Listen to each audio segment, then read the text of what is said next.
नमस्कार, आप देख रहे हैं बिग फाइट लाइव। आपके साथ मैं श्वेता मिश्रा अवस्थी। प्रधानमंत्री नरेंद्र मोदी ने प्रेरणा स्थल के उद्घाटन के मंच से सीधे सीधे इतिहास, सम्मान और राजनीति तीनों विषयों पर विपक्ष पर कटाक्ष किया। प्रधानमंत्री ने कहा कि पहले देश में सिर्फ एक परिवार का गौरवगान होता था, मूर्तियां भी उसी परिवार की लगती थी, लेकिन आज भाजपा की सरकार में हर महापुरुष, हर विभूति को सम्मान मिल रहा है। प्रधानमंत्री ने नेताजी सुभाष चंद्र बोस से लेकर बाबा साहेब अंबेडकर तक का जिक्र किया और आरोप लगाया कि कांग्रेस ने जानबूझकर कई महापुरुषों की विरासत को हाशिए पर रखा। उन्होंने तो यहां तक कहा कि अंबेडकर की विरासत को मिटाने की कोशिश हुई, लेकिन भाजपा ने उसे बचाया। मोदी ये भी कहते हैं कि उनकी सरकार ने कांग्रेस और विपक्ष के नेताओं, चाहे वो नरसिम्हा राव हो, प्रणब मुखर्जी हो, मुलायम सिंह हो या तरुण गोगोई, सबको सम्मान दिया, जबकि कांग्रेस और सपा के दौर में भाजपा को सिर्फ अपमान मिला। अब सवाल सीधा है, अगर कांग्रेस सच में सबको साथ लेकर चलने वाली पार्टी थी तो इतने सालों तक नेताजी और अंबेडकर को वो सम्मान क्यों नहीं मिला? क्या कांग्रेस पर परिवारवाद का आरोप सही है? और क्या ये सम्मान की राजनीति है या इतिहास को नए सिरे से लिखा जा रहा है? आज बात इसी खास मुद्दे पर।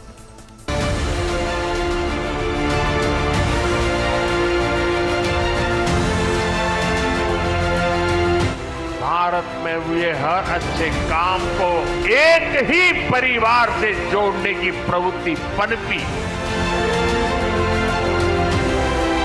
सेचुरेशन की भावना होती है, भेदभाव नहीं होता, और यही तो सुसनातन है।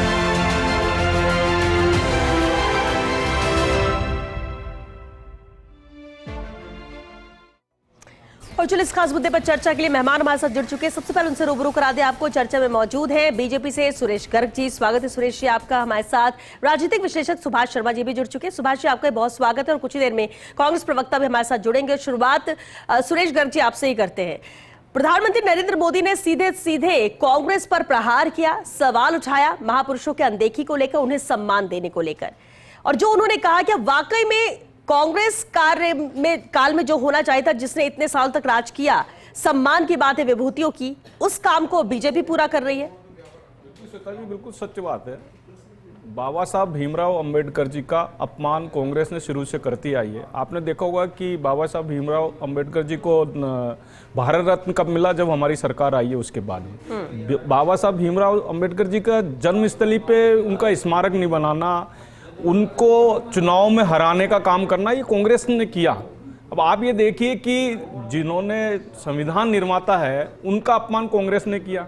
हर जगह कांग्रेस ने, हर जगह। अब आप देखिए, हमने 370 हटाई, कांग्रेस का ऑब्जेक्शन था। राम मंदिर बनाया, कांग्रेस को ऑब्जेक्शन था। लेकिन हिंदुस्तान के अंदर क्या हो रहा था कि हर कोई भी चीज होती थी वो गांधी परिवार के नाम से होती थी। कांग्रेस के अंदर केवल एक ही परिवार था, गांधी परिवार। लगभग 415 ऐसी योजनाएं जो गांधी परिवार के नाम से चलती थी। आप देखिए, राज्य सरकार की 25 से ज्यादा योजनाएं हैं जो राजीव गांधी जी के नाम से चलती थी। 27 ऐसी योजनाएं जो इंदिरा जी के नाम से चलती थी। 55 यूनिवर्सिटी ऐसी है जो राजीव गांधी जी के नाम से चलना, इंदिरा जी के नाम से 21, नेहरू जी के नाम से 22 यूनिवर्सिटी। खेल और टूर्नामेंट की ट्रॉफी भी नेहरू जी और गांधी जी के परिवार के नाम से। क्या देश की स्वतंत्रता के अंदर और किसी का कोई बलिदान नहीं था? सरदार वल्लभ भाई पटेल का इतना बड़ा योगदान था, उन्होंने विरासतों को मिलाया, लेकिन सरदार वल्लभ भाई पटेल को न सम्मान मिला, न बाबा साहब भीमराव अंबेडकर को मिला। लेकिन हमारी सरकार आने के बाद में हमने कांग्रेस के नेताओं को भी सम्मान दिया। हमने प्रणब मुखर्जी को भारत रत्न दिया, हमने मुलायम सिंह जी को भी सम्मान दिया, हमने तरुण गोगोई जी को भी सम्मान दिया। तो भारतीय जनता पार्टी की सरकार देश के अंदर जो भी महापुरुष है सबका सम्मान करती है, लेकिन कांग्रेस की पितुर में केवल गांधी परिवार से बाहर निकलना है ही नहीं। हमेशा केवल गांधी परिवार, गांधी परिवार। आप चाहे इंटरनेशनल एयरपोर्ट को देख लीजिए, 5 इंटरनेशनल एयरपोर्ट है वो गांधी के नाम से है, यूनिवर्सिटी गांधी जी के नाम से है। मतलब राजीव गांधी, इंदिरा गांधी, इनके अलावा और कोई मिलता ही नहीं है इनको। मतलब आप ये देखिए कि देश के प्रथम प्रधानमंत्री सरदार वल्लभ भाई पटेल जी को बनना था। जब इनके राज्यों से जब सहमति ली गई थी तो 32 राज्यों में से 28 राज्यों ने सरदार वल्लभ भाई पटेल को प्रधानमंत्री को बनाने के लिए सहमति दी थी, लेकिन क्या है, और पत्र तो बताओ। और सुरेश गर्ग नेहरू जी को 28 राज्यों का था, 20 राज्यों का था, लेकिन चलिए ठीक है सुरेश जी, ठीक है सुरेश जी, आपने कहा कि ठीक है तिवारी जी सर, सवाल आपसे ही है। हम चिढ़ते नहीं है, जनता जानना चाहती है हिंदुस्तान की जनता जानना चाहती है कि आप गांधी परिवार से बाहर निकलोगे। सुरेश जी ठीक है, तिवारी जी दलाली कर रहे थे। गांधी जी, महात्मा गांधी जी ने कांग्रेस क्यों बनाई थी? देश की आजादी के लिए बनाई थी। तब महात्मा गांधी जी ने कहा था कि सवाल का जवाब सर कांग्रेस को खत्म कर देना चाहिए। सुनिए एक मिनट परिवार के सुरेश जी बस सुनिए, सवाल सुनिए सर, एक मिनट तिवारी जी, अब सवाल सुनिए, आपसे जवाब लेने लगे ऐसे चला। सुरेश जी आपने बोल रहा, सुरेश जी ठीक है सर, आपने अपनी बात रखी, उन्हें बोलने दीजिए। आपने बता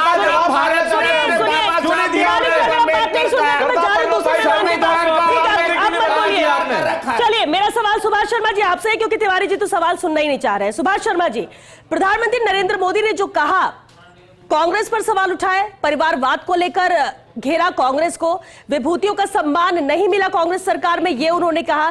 क्या वाकई में कांग्रेस ने विभूतियों को, जो महापुरुष है, उन्हें नजरअंदाज किया, या सिर्फ ये एक राजनीतिक नैरेटिव है? है कि कम से कम भारतीय जनता पार्टी को अपने जो शीर्ष पुरुष हैं उनकी याद तो आई, ये एक अच्छी बात है जी, क्योंकि अब तक ये होता आ रहा था कि भारतीय जनता पार्टी भी कांग्रेस के ही जो शीर्ष पुरुष थे उन्हीं को ज्यादा मान रही थी। सरदार वल्लभ भाई पटेल की मूर्ति लगवाना, महात्मा गांधी की ये जो जन्म शताब्दी वर्ष वाला जो मसला चल रहा है, ये सब बेसिकली उन्हीं लोगों के नाम पे जाते थे। और शपथ ग्रहण करने के बाद में माननीय नरेंद्र मोदी जी भी कांग्रेस के ही स्थापित जो शीर्ष पुरुष थे उन्हीं की इस समाधियों पे गए। कम से कम ये तो अच्छा लगेगा भारतीय जनता पार्टी के कार्यकर्ताओं को, और कम से कम आरएसएस के कार्यकर्ताओं को, कि उनके लोगों के भी, जैसे श्यामा प्रसाद मुखर्जी या कि पंडित दीनदयाल उपाध्याय की जो मूर्ति लगी है, अटल जी के नाम से तो फिर भी काफी चीजें हैं, लेकिन ये जो दो महापुरुष थे इनके नाम पर अब तक बहुत ज्यादा चीजें नहीं थी। राजस्थान में जरूर अंत्योदय की योजना भैरों सिंह शेखावत लेकर आए थे दीनदयाल उपाध्याय के नाम पर, और बाद में केंद्र में भी उसका काफी नाम रहा, लेकिन कम से कम ये अच्छी बात भारतीय जनता पार्टी के कार्यकर्ताओं को लगेगी। जहां तक बात कांग्रेस की है, तो देखिए, अंग्रेज से सत्ता हस्तांतरण जब कांग्रेस के हाथ में आ गया तो इनके पास और कोई विकल्प, मतलब कांग्रेस के अलावा देश के पास था ही नहीं कोई। मतलब कांग्रेस एक पार्टी नहीं होकर एक तरह का जिसको कहते हैं ना अधिकार संपन्न एक ग्रुप बन गया। अंग्रेज ने उसको अधिकार संपन्न ग्रुप बना दिया। तो अब एक बात समझिए आप कि जिस विरासत को लिया कांग्रेस ने, उस विरासत में कोई टोकने कहने वाला तो था ही नहीं। तो जो इन्होंने कर दिया वो फाइनल हो गया, और जनता को भी लगा कि शायद यही जो कह रहे हैं वो सही कह रहे होंगे, आजादी इन्हीं के लोगों ने दिलाई है, बाकी लोगों का तो कोई लेना देना रहा ही नहीं। तो ये जो क्रम चल रहा था, इस क्रम में ठीक है, विपक्षी पार्टी आती हैं, जब मायावती यूपी में आती हैं तो वो अपना काम करती हैं, लेकिन मेरा सवाल यहाँ ये है कि क्या ये अब इतने वर्षों के बाद भारतीय जनता पार्टी का जो डिस्पेंसेशन है उसको ये वापस से रिवर्स गियर की राजनीति क्यों करनी है? 11-12 साल से तो खुद ही सत्ता में है, तो अब 11-12 साल में हम क्या वापस से उन्हीं को, पंडित नेहरू को या पहली सरकार को या कांग्रेस को, अब तक जिस तरह से हम कहते आए हैं, करते आए हैं, तो ये राजनीति कब तक चलेगी? कब तक देश का जो वोटर है, देश का जो वासी है, वो इन बातों को सुनता रहेगा? काम करने की जो बातें हैं, देखिए, जनता इससे खुश होती है कि काम करें। ये तो 2 दिन के बातें हैं, चीजें हैं राजनीति की, कटाक्ष करना और करना, लेकिन असल में जो चाहिए जनता को वो काम होना चाहिए। और इस तरह की बातें करके आप ठीक है अपना काम करिए ना, कौन मना कर रहा आपको? 11-12 साल में आपको जो स्थापित करना था वो कर लेना चाहिए था। भाई कांग्रेस ने तो शुरुआत के 10 साल में ही जो करना था वो कर दिया। गांधी को जिस तरह से स्थापित किया वो कर दिया, पंडित नेहरू ने। सुभाष जी, एक और सवाल है मेरा, ठीक है, सम्मान, देखिए सम्मान दिया जा रहा है, क्या मूर्तियां लगाना ही महापुरुषों का सम्मान है? और दूसरे हम बात की, इतिहास को आज की राजनीति के हिसाब से या तो गढ़ा जा रहा है, इसको किस तरह से देखें आप? महापुरुषों को, इतिहास को उठा के आज, और फिर वो मुद्दा बनता है, फिर उसी पर बयानबाजी, फिर उसी पर सवाल जवाब, दूसरे तो मुद्दे रह ही नहीं जाते सर। मैं यही कह रहा था कि जो काम जनता को चाहिए वो काम होना चाहिए। ठीक है, कांग्रेस ने जो गलतियां की हैं आप क्यों करना चाह रहे हैं, नंबर 1। नंबर 2, आप किसी भी राष्ट्र जब बनते हैं, राष्ट्रों का जब निर्माण होता है, अब जो चीजें होती हैं एक बार हो जाती हैं। 11 साल की उपलब्धि हमारे यहाँ क्या हो रहा है, हमारे यहाँ जिस भी प्रदेश में, अजी साहब 11 साल की उपलब्धि बता देता हूं ना, 11 साल में मोदी जी ने क्या किया, देश को कहां से काम बदल दिया। रुकिए वो आप बताइए, सुरेश जी को आप अपने लिए रखिए, वो आप बताइएगा उपलब्धि, वो तो नहीं बताएंगे, रुकिए एक सेकंड। चलिए तिवारी जी, सवाल मेरा तिवारी जी आपसे, एक मिनट रुकिए सुरेश जी, आपने भी बात रखी, एक बार तिवारी जी को बोले। तिवारी जी, सवाल बार बार कांग्रेस को पर उठता है, परिवारवाद को लेकर घेरा जाता है, और आज भी जब इतना बड़ा कार्यक्रम है, 2025 है, पीएम मोदी ने फिर उन बातों का जिक्र किया। क्या कांग्रेस के कार्यकाल में, पूरे कालखंड में, क्या इन विभूतियों का वाकई सम्मान नहीं हुआ, वाकई उनको नजरअंदाज किया और सिर्फ एक ही परिवार के इर्द गिर्द पूरी कांग्रेस चलती रही? अगर ऐसा नहीं था तो ये बात हर बार क्यों उठती है? श्वेता, मैं एक बात कह रहा हूं, अजात शत्रु रहे अटल बिहारी वाजपेयी भारत की राजनीति के, 3 बार देश के प्रधानमंत्री रहे, हम सब के आदरणीय रहे। अटल बिहारी वाजपेयी जी के जमाने में तो ऐसी बातें नहीं हुआ करती थी, परिवारवाद और इसकी मूर्ति, और वो सरदार पटेल के साथ ऐसा कर दिया। नरेंद्र मोदी जी अगर अटल बिहारी वाजपेयी जी को, दीनदयाल उपाध्याय जी को, श्यामा प्रसाद मुखर्जी को अपना अगर वो आराध्य मानते हैं, तो मैं कह रहा हूं श्वेता, देश का प्रथम प्रधानमंत्री जनक जवाहरलाल नेहरू वो बड़े दिल के आदमी थे। श्यामा प्रसाद मुखर्जी तो हमारे थे ही नहीं, वो जब सांसद चुने गए उनको मंत्री बनाया देश के प्रधानमंत्री जवाहरलाल नेहरू ने, और कश्मीर का विभाग दिया। इतना बड़ा दिल था जवाहरलाल नेहरू का, वो कहीं नहीं थे। और फिर कह रहा हूं, अटल बिहारी वाजपेयी जी ने गुजरात में जब गोदारा का दंगा हुआ, उन्होंने अटल बिहारी वाजपेयी जी ने कहा था देश के प्रधान गृह मंत्री को, अडवाणी जी को, राज धर्म निभाओ। नहीं तो इसका मतलब क्या था, आपने क्या निभाया था? नरेंद्र मोदी जी बात पूरी कीजिए, आप जवाब दीजिएगा, आप जवाब दीजिएगा। के अंदर दंगे हुए, देश का वो कवि दिल वाला प्रधानमंत्री, वो विराट व्यक्तित्व वाला प्रधानमंत्री, जब देश के गृह मंत्री जिसे कहते हैं, नरेंद्र मोदी से कहे कि वो अपना राज धर्म निभाए, राज धर्म निभाया क्या? 700 किसान मारे जाते हैं, कहाँ है हमारा देश का प्रधानमंत्री? राम मंदिर बनाया था, आपने तो उसमें भी तकलीफ दी, आपको राम मंदिर के लिए दी, 370 में भी तकलीफ दी आपके लिए, नोटबंदी करा देते हो। अरे अटल जी का, अरे भाई उससे देश की रेवेन्यू बढ़ी है, नोटबंदी से देश की, आपके काला धन खत्म किया आप लोगों का, आप लोगों का काला धन, दर्द क्यों हो रहा है आप लोगों को? नोटबंदी से जनता तो खुश है, नोटबंदी से जनता खुश है तिवारी जी, दर्द आप लोगों को हो रहा है, भ्रष्टाचार में पैसा कमाया था आप लोगों ने, जन आंदोलन था, भ्रष्टाचार में पैसा कमाया था आपने। आप कैसे, एक मिनट, जन आंदोलन था, आप लोगों का पता नहीं था, अंग्रेजों की गुलामी करते थे, गुलामी आप लोग करते थे, ठीक है, आप लोग करते थे, मुसलमान के राज। अरे ये देश के मर मिटने वाली पार्टी है, देश के लिए आपने देश के टुकड़े किए, आपने देश के टुकड़े किए, अक्साई चीन दे दिया आपने। आज अटल जी का जन्म, देखिए मुद्दे पर ये जो आज बयान हुआ उस पर बात करिए सर। हाँ, मेरा उत्तराधिकारी है नरेंद्र मोदी कैसा है? चलिए ठीक है तिवारी जी, आज आपके ईसाइयों के इलाकों में जाकर के आपके बजरंग दल और हिंदू परिषद वालों ने जो हुड़दंग किया है, अटल जी के आंखों में आंसू आ रहा होगा। कोई एक शब्द बोले आप लोग? अरे हम कह रहे हैं कहाँ बोले? आया राहुल गांधी का ट्वीट, राहुल गांधी का आया क्या सोशल मीडिया पे कोई चीज? मुसलमान के राज, बांग्लादेश को कब्जा करो ना, क्यों कर रहे हो? अरे आप बांग्लादेश के अंदर हिंदुओं के साथ में इतना बड़ा अत्याचार हुआ, अरे सर्जिकल स्ट्राइक करो सुरेश गर्ग, हम आपके साथ बोले थे, आपने तो शेख हसीना को आपने तो आश्रय दे रखा है। ठीक है एक सेकंड, सुभाष जी एक मिनट, राजनीति मत करो सुरेश गर्ग, वोटों की राजनीति मत करो। सुभाष जी अरे बांग्लादेश को पर आक्रमण करे भारत, सुरेश एक सेकंड करेंगे, लेकिन आपने एक शब्द बोला क्या? कांग्रेस हिंदू की हत्या हुई, एक शब्द बोला आप लोगों ने? कांग्रेस सर मुद्दा क्या है बात करने का? आप एक बात बताइए, आप बांग्लादेश भी जाएंगे, आप दूसरे मुद्दों पर भी जाएंगे, जो बात करें उसमें बात नहीं करना चाहते आप? ठीक है ना सुरेश, आपने तो बात रखी ना, फिर क्यों जवाब देना? जब ये मुद्दा नहीं तो क्यों जवाब देना? आप अब मत बात करिए उस पर, मुद्दे पे बात कर रहे हैं। सुभाष जी ये सवाल बार बार उठता है, और क्या सम्मान दे रहे हैं आज के वक्त में कांग्रेस कार्यकाल में जो कांग्रेस से गलतियां हुई, जिसे कह रही है बीजेपी, जो पीएम मोदी का कहना है कि सम्मानित नहीं किया गया इन महापुरुषों को, जो आदर्श है आज के वक्त में भी, उन्हें सम्मानित करके क्या किया जा रहा है? क्या अपनी राजनीति के तौर पर इसे देखा जाए, या फिर कुछ और सीख देने की कोशिश, या फिर एक नया मुद्दा? इससे होगा क्या? और मूर्तियां लगाने से ही क्या सम्मान होगा? मैं वही बात कह रहा हूं कि देखिए 11-12 साल से आप सत्ता पे काबिज हैं। जो आपको करना है कर लीजिए। आप पहले ही 5 साल में कर देना चाहिए था जो आपको करना था। भाई आपको जो भी सम्मानित करना था, जिनको भी आपको मूर्ति बनवानी थी, करना था, कर दो। मेरा मतलब है कि हर टाइम ये राजनीति नहीं होनी चाहिए। दूसरी बात, जो महिमा मंडन का सवाल है, जो कांग्रेस ने किया है, जो तुष्टीकरण एक तरह का, वो भी तुष्टीकरण है। आप भी अब ले देकर क्या कर रहे हैं? ले देकर एक तरह से मुद्दों को दूसरी तरफ ले जा रहे हैं। बेसिकली एक नई तरह की बात करना चाह रहे हैं। अब आप मुझे बताइए कि 2024 के चुनाव में जब वो चीजें थी, आपने बोली, क्या जनता ने उसको स्वीकार किया? क्या आपको इसके ऊपर अमल करना चाहिए?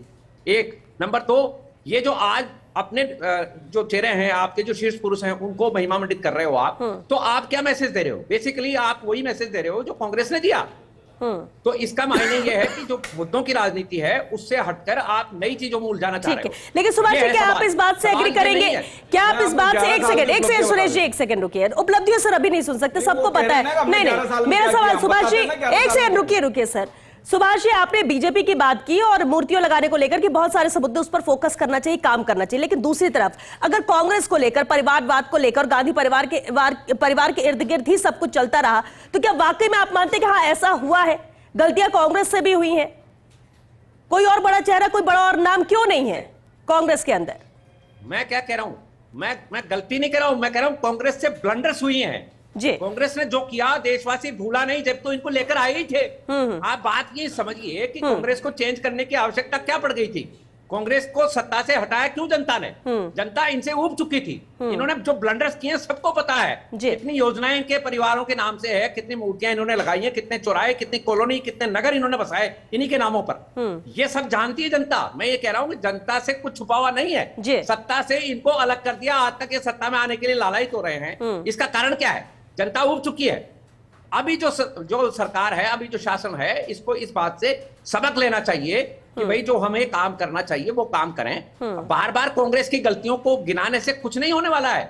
हमको जो करना है, मैं कह रहा हूं डॉक्टर हेडगेवार हैं, उनकी बहुत बड़ा योगदान है। आरएसएस का बहुत बड़ा योगदान है बीजेपी को खड़ा करने में, भारत के अंदर विपक्ष की राजनीति खड़ा करने में आरएसएस का बहुत बड़ा योगदान है। उनकी मूर्ति लगनी चाहिए थी। लेकिन मैं कह रहा हूं ये शुरुआती जो 5 साल थे, उनमें भारतीय जनता पार्टी के डिस्पेंसेशन को कर देना चाहिए था। मैं तो कह रहा हूं भारतीय जनता पार्टी के कार्यकर्ता बहुत खुश होंगे आज। मैंने पहले ही कहा कि कांग्रेस के जो स्थापित पुरुष चेहरे थे, उन्हीं को लेकर आज तक भारतीय जनता पार्टी चलती आ रही थी। आज जो हुआ है ये बहुत बढ़िया काम हुआ है, लेकिन मैं कह रहा हूँ शुरुआत के 5 साल में करके इससे अलग हो जाना चाहिए था। और जो काम करने थे जनता के रिलेटेड काम करने थे, वो काम होने चाहिए थे। मेरा मतलब यह है इन मुद्दों में मत उलझाओ जनता को। जनता सब जानती है। तिवारी जी कुछ कहना चाहते? तिवारी जी, जनता ने क्या किया? जनता ऊब गई। मैं कह रहा हूं अगर देश के कांग्रेस पार्टी ने जिन महापुरुषों की मूर्तियां लगाई, सुभाष जी आप तो पत्रकार हैं, बड़े पत्रकार हैं, जिनकी मूर्तियां लगी है उनका देश की आजादी के बाद में भी योगदान रहा, देश के आर्थिक विकास में भी योगदान रहा। क्या आप जवाहरलाल नेहरू को नए भारत की संस्था के रूप में नहीं देखते? क्या आप इंदिरा गांधी को आपकी जो खाद्यान्न की संकट थी, हमने हरित क्रांति ला करके बांग्लादेश पाकिस्तान के 2 टुकड़े करने वाले के रूप में नहीं देखते? क्या गरीब बैंकों का राष्ट्रीयकरण करने के लिए हम उनका सम्मान नहीं करें? क्या राजीव गांधी का 5 साल का इतिहास प्रधानमंत्री के काल में अंतर्राष्ट्रीय अपनी, अरे इनके तो बलिदान का इतिहास है सुभाष भाई। ये परिवार नहीं, ये संस्था है। आज अगर आप लोग भी अगर भारतीय जनता पार्टी से नहीं हो सकता है, मैं कह रहा हूँ महापुरुषों के अनुसार ही उनकी मूर्तियां लगी है। गांधी परिवार से बाहर निकलो, लगी हम स्वागत महापुरुष है। दीनदयाल की मूर्ति लगी, हम स्वागत परिवार से बाहर निकलो। उनका इस देश के लिए योगदान है। अरे साहब लॉन्चिंग 92 बार लॉन्चिंग फेल हो गई, अब तो बाहर निकलो इनसे। उन महापुरुषों की अगर मूर्तियां 92 बार लॉन्चिंग फेल हो गई, बाहर निकलो तिवारी जी। लेकिन गाली देने से इतिहास बदलता नहीं है। ये नया इतिहास गढ़ ले, ये वीर सावरकर की मूर्ति लगा ले, ये हेडगेवार के लगा ले, कौन मना कर रहा है? आज घमंड आपको सत्ता का, बहुमत का सत्ता कर लो। जनता का आशीर्वाद है आने भाई। वाला समय जनता ने चुन के आपका भेजा भाई इतिहास हमको। काला लिखा जाएगा। करोड़ों जनता ने हमको वोट दिया है। अरे तो उस समय करोड़ों हमको भी जनता ने वोट हमें दिया वोट दिया, था। वो आशीर्वाद है नेहरू तिवारी भी जी। प्रचंड बहुमत से लेकिन हम जीते ये थे। कह रहे हैं कि बारहवें बार लॉन्चिंग हो अरे चुकी है। नसबंदी कर दी थी आपकी तो 92 बार लॉन्चिंग फेल हो चुकी है। इतिहास में जाना आपके नेता की भारतीय 12वें जनता बार पार्टी लॉन्चिंग की फेल हो चुकी है। नसबंदी दो अब थे तो बाहर तो। निकलो, अब तो हम बाहर लोग निकलो। बहुमत में थे, गलत ठीक है, फहमी चलिए निकाल ठीक है। देना। लेकिन तिवारी जी, अभी आपने कहा इतिहास की बात की और आपने कहा कि योगदान दिया, बलिदान दिया, बिल्कुल ठीक है। आपने जवाहरलाल नेहरू का जिक्र किया, इंदिरा गांधी का जिक्र किया, राजीव गांधी का जिक्र किया। सवाल ये कि कांग्रेस में और क्या कोई नाम है, और भी कोई ऐसे नाम ये, और ये तीनों नाम आपने जो ये एक परिवार के, इसलिए परिवारवाद को लेकर सवाल उठता है। भाई, इनका कार्यकाल लंबा रहा। नरसिम्हा राव जी का इतिहास में योगदान नहीं है क्या? भारत की खुली अर्थव्यवस्था में उनका योगदान नहीं है क्या? हम स्वीकार करते हैं। लेकिन अगर मूर्तियां लगाने की बात आती तो गांधी परिवार की मूर्ति ज्यादा लगाएंगे। योगदान था। तब गांधी परिवार की मूर्ति ज्यादा लगाएंगे। योगदान था। तब हम नरसिम्हा राव जी की नहीं लगाएंगे, अम्बेडकर महात्मा जी की नहीं गांधी का लगाएंगे, योगदान सरदार वल्लभ भाई आजादी से पटेल की पहले नहीं था। लगाएंगे, किसी की नहीं लगाएंगे। दुनिया में आज अब आएंगे तो भारत केवल हम गांधी देश के परिवार की नाम से लगाएंगे। जाना जाता है। हेगड़ेवार के नाम से नहीं जाना जाएगा, वीर सावरकर के नाम से नहीं जाना जाएगा। आप इतिहास लिख लो, काला पीला हरा कर दो, लेकिन भारत का इतिहास मोहनदास करमचंद गांधी से चलता हुआ जवाहरलाल नेहरू, इंदिरा गांधी, राजीव गांधी, नरसिम्हा राव, सोनिया गांधी तक चलेगा। ठीक है। आपके इन पूर्वजों को कोई नहीं पूछता। ठीक है, सुभाष जी। जो अंग्रेजों के गुलाम थे, हाँ। जो अंग्रेजों की जासूसी गुलाम तो आप करते लोग थे, थे भाई। आपका कालिक आप आपका लोग इतिहास थे, का पुरुष आप ही लोग नहीं। थे। इस देश लेकिन को चलिए ठीक है, एक कमेंट, क्योंकि सब वक्त खत्म हो रहा है, वक्त खत्म हो रहा है, कमेंट चाहिए सर। एक सेकंड रुकिए, रुकिए आप रुकिए।